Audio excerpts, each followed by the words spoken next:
S&P 500 inches toward record as Middle East tensions ease, investors eye Fed signals. Wall Street showed renewed optimism on Wednesday as the S&P 500 edged closer to its record high, buoyed by a tentative ceasefire between Israel and Iran and cautious optimism from the Federal Reserve.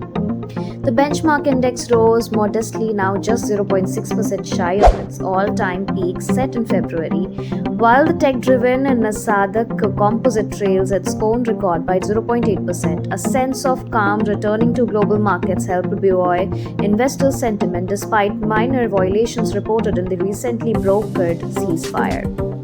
Donald Trump, the truce between Israel and Iran, through fragile appearance to be holding, markets responded favorably, signaling hopes that the geopolitical flashpoint may no longer threaten broader market stability. The Nasdaq 100 index, which reflects top-performing technology firms, briefly touched an intraday record, further underscoring the renewed appetite for risk assets. Amid the geopolitical cool-down, investors turned their attention to Federal Reserve Chair Jerome Powell's testimony before Congress.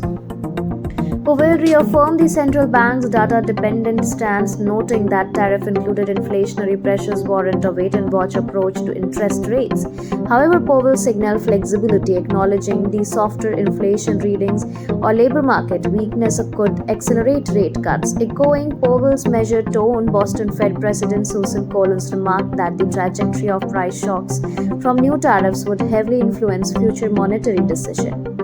Market expectations have shifted accordingly. The CME Fed Watch tool now prices in roughly 60 basis points of cuts by year-end 2025, with nearly a 70% probability of a 25 basis point reduction as soon as September. By mid-morning in New York, the Dow Jones Industrial Average slipped slightly by 45.39 points to 43,043.63. The S&P 500 added 6.94 points to reach 6,099.12, while the Nasdaq Composite climbed high.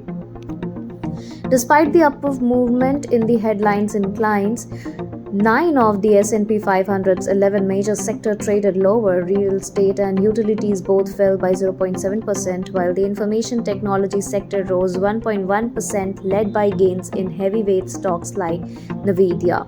Investors are awaiting the Commerce Department's final reading on Q1 GDP due Thursday and Friday's release of the PCE index, the Fed's preferred inflation gauge. Both will be pivotal in assessing the real economic impact of President Trump's tariff measure, which have loomed large over global financial market in 2024.